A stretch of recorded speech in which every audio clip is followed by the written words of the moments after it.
Good morning दोस्तों, मैं अश्वनी सिंह कुशवाहा स्वागत करता हूं आपके अपने यूट्यूब चैनल ASK स्टडी पर। हम लोग कर रहे हैं क्लास 10th का साइंस और साइंस का चैप्टर नंबर 4। चैप्टर नंबर जो 4 है ये लास्ट चैप्टर है। आप लोगों को चैप्टर नंबर 5 नहीं पढ़ना है क्योंकि चैप्टर नंबर 5 आपके सिलेबस से कट चुका है। चैप्टर नंबर 4 में हम लोग इसके 5 वीडियो पहले ही कर चुके हैं, आज इसका 6वां वीडियो है। इसमें हम लोग सीखने वाले हैं कि चक्रीय यौगिकों की संरचना कैसे होती है। तो चक्रीय यौगिकों की संरचना पीछे हम लोग सीखे थे कि सीधी श्रृंखलाएं जो होती हैं उनकी संरचनाएं कैसी बनती हैं। आज हम लोग सीखेंगे कि चक्रीय यौगिकों की संरचनाएं कैसे बनती हैं। ठीक है, तो देखिए सबसे पहले इसमें 3 चरण होते हैं। तीनों चरणों की बात किया जाए तो जितने भी कार्बन एक यौगिक के अंतर्गत दिए गए हैं, अगर उनका हम लोगों को चक्रीय संरचना बनाना है तो क्या करना पड़ेगा कि सबसे पहले दिए गए कार्बनों को चक्रीय रूप में सिंगल बॉन्ड मतलब एकल बंध द्वारा हम लोग जोड़ लेंगे। पहला कार्य ये करेंगे।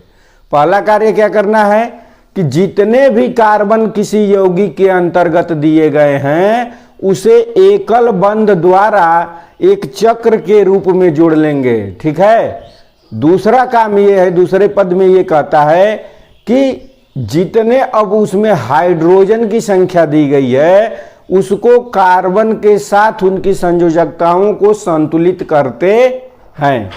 ठीक है, अब आगे वाला जो कार्यक्रम तीसरा पॉइंट है उसमें जो हम लोगों को करना है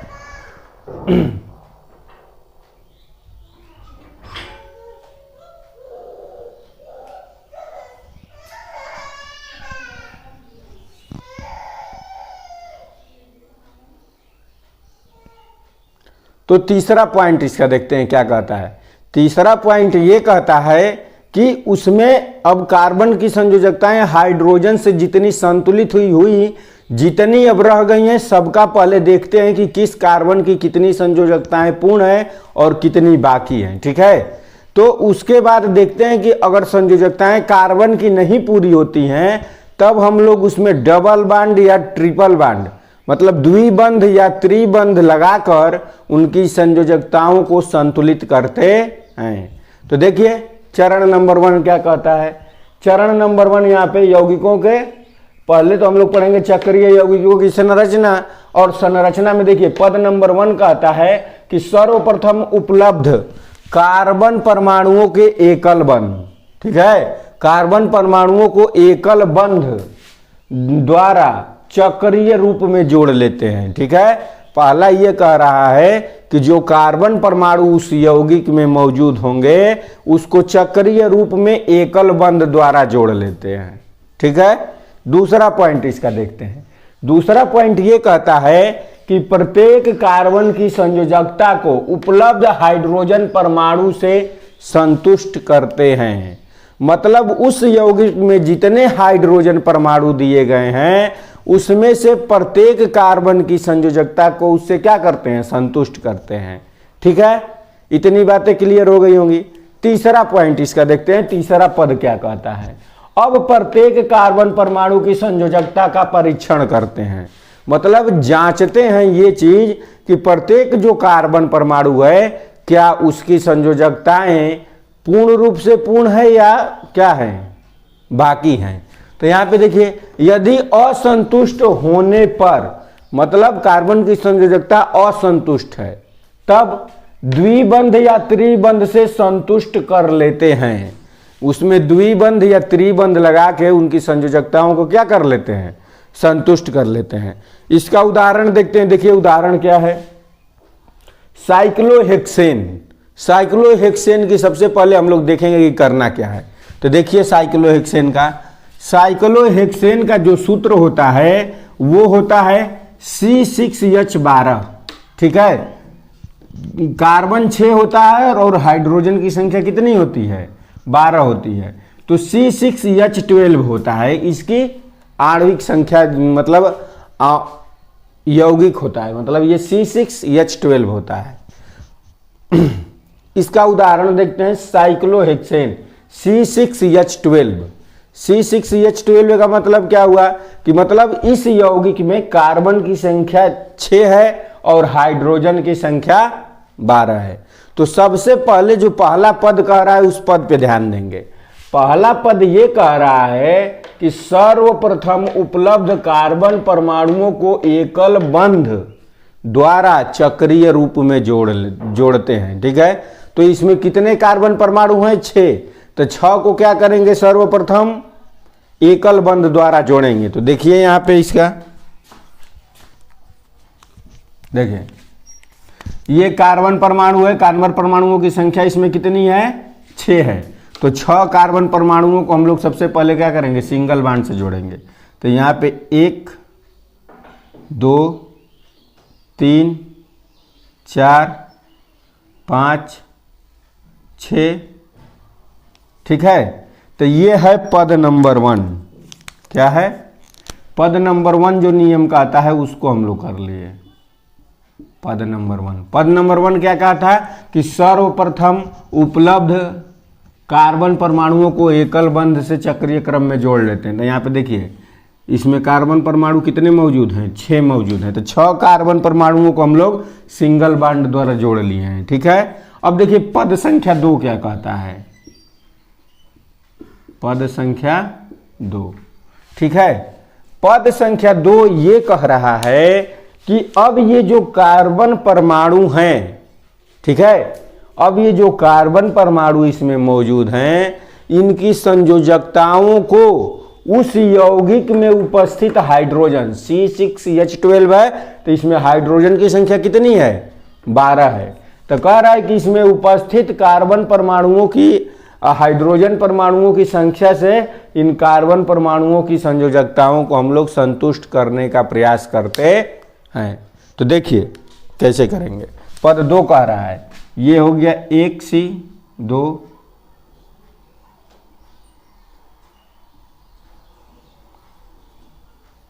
ठीक, ये हो गया। अब करना क्या है? पद संख्या 2 में हाइड्रोजन की संख्या इसमें कितनी है? कुल हाइड्रोजन की संख्या 12 है और यहां कार्बन की संख्या कितनी है? कार्बन की संख्या इसमें 6 है।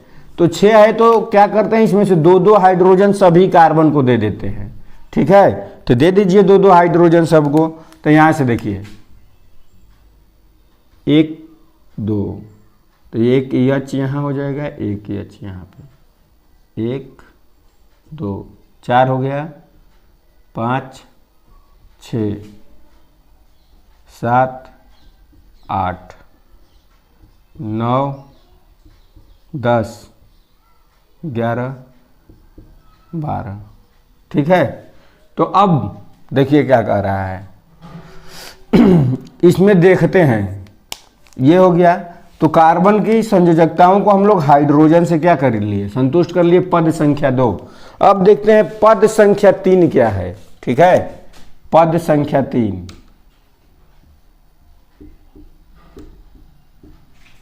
अब देखते हैं इसमें पद संख्या 3 ये कहता है कि सबसे पहले कार्बन परमाणुओं को क्या करते हैं? परीक्षण करते हैं कि क्या वो संतुष्ट है कि नहीं है। तो देखिए यहां पे देखिए, ये कार्बन की संयोजकता 4 होती है, तो ये 4 सिंगल बांडों से जुड़ा हुआ है, मतलब इसकी संयोजकता पूरी है। इसका देखिए 2 ये वाला, 1 ये वाला और 1 ये वाला, ये भी 4, इसके भी पास 4 हैं और इसके भी पास 4 हैं, इसके भी पास 4 हैं, इसके भी पास 4 हैं और इसके भी पास। यानी ये कह सकते हैं कि इस कार्बन परमाणु के जितने भी 6 कार्बन परमाणु हैं उसकी सभी संयोजकताएं पूर्ण हैं। तो इसमें द्विबंध और त्रिबंध लगाने की आवश्यकता नहीं है। यानी तीसरा जो पद है इस पे काम नहीं करेगा। ठीक है, तो समझ गए।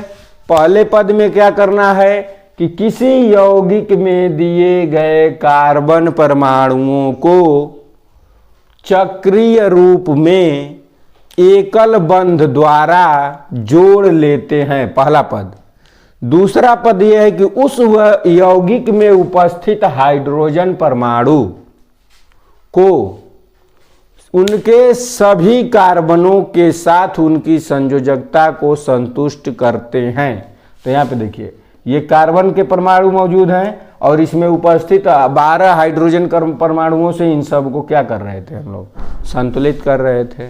अगला में क्या करना है, अगर कार्बन परमाणु संतुष्ट नहीं होते हैं तब क्या करना है, उस स्थिति में इस कार्बन परमाणुओं के बीच द्विबंध या त्रिबंध लगाकर इन्हें हम लोग संतुलित करते हैं। ठीक है, तो यहाँ पे तो ये पहले से संतुलित हो चुका है, तो पद 3 का इसमें यूज नहीं है। अब देखते हैं इसका उदाहरण संख्या 2। ठीक है, तो देखिए उदाहरण 2।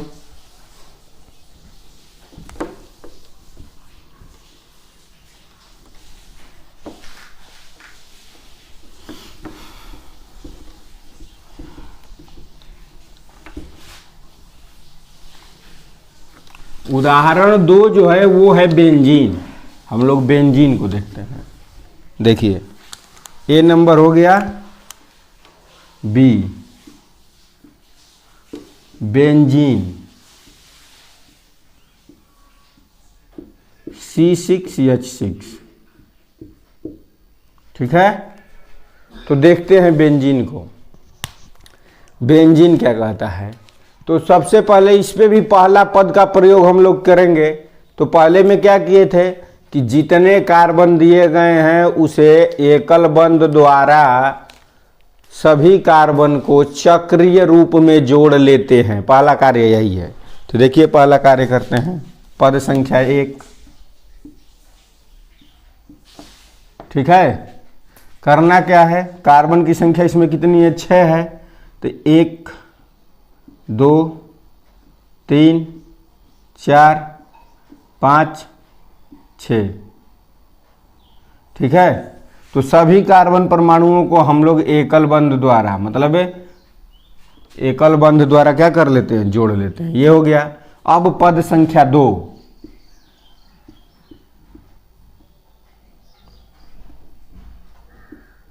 पद 2 में करना क्या है, पद 2 में हम लोगों को ये करना है कि अब देखते हैं कार्बन परमाणुओं को इस यौगिक में उपस्थित जो हाइड्रोजन है उनसे हाइड्रोजन की मात्रा को इनको देके इनकी संयोजकताओं को संतुष्ट किया जाता है। तो देखिए पद संख्या 2 क्या है। देखिए सबसे पहले 1 कार्बन, 2 3 4 5 6, ये हो गया। अब करना क्या है इसमें, देखिए ये हो गए कार्बन परमाणु, और कार्बन परमाणु में क्या करना है, इसमें उपस्थित है हाइड्रोजन की संख्या कितनी, 6। तो 6 है तो 6 कार्बन परमाणु है, तो सबको एक एक हम लोग दे देते हैं। 1 2 3 4 5 और 6। ठीक है, दूसरा पद पूरा हुआ। दूसरा पद में क्या था कि हम लोग प्रत्येक कार्बन परमाणु को उसमें उपस्थित, उस यौगिक में उपस्थित हाइड्रोजन की संख्या से संतुलित करते हैं। तो कार्बनों की संख्या 6 है और हाइड्रोजनों की संख्या 6 है, तो सबको एक एक हम लोग दे देते हैं। अब तीसरा पद ये कहता है कि उसमें कार्बन का परीक्षण करते हैं कि क्या उनकी संयोजकताएं पूरी हैं या नहीं है।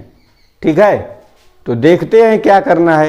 यहाँ पे देखिए इस कार्बन परमाणु की बात करें तो इसके पास 3 संयोजकताएं पूरी हैं। इस कार्बन के पास इसकी भी 3 है, इस कार्बन के पास इसकी भी 3 है, इसकी भी 3 है, इसकी भी, सबकी 3 है। तो अब बात आती है पद संख्या 3 की। तो देखिए पद संख्या 3 में क्या करना है,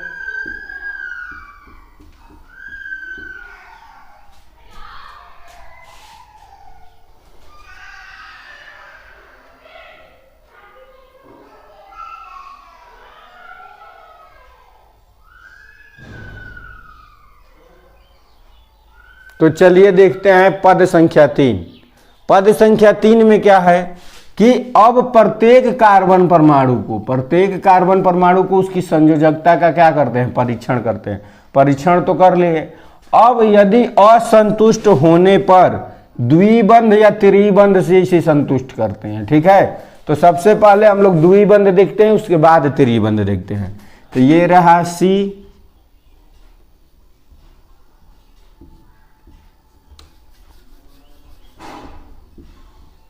सी सी सी सी। ठीक है, अब देखते हैं इसके पास, सबके पास एक एक हाइड्रोजन भी है।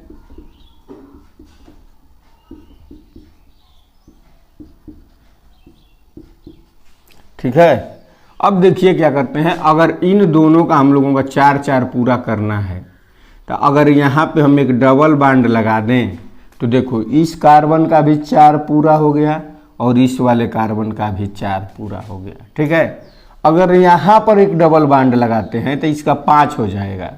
ठीक है, अब कार्बन की संयोजकता चूंकि 5 होती नहीं है तो अब लगाते हैं इस वाले पे। देखो इसका पहले से 4 पूरा है, इसका भी 4 पूरा हो गया। अब देखो यहाँ पे लगाएंगे तो इस वाले कार्बन का भी 4 पूरा और इस वाले कार्बन का भी 4 पूरा।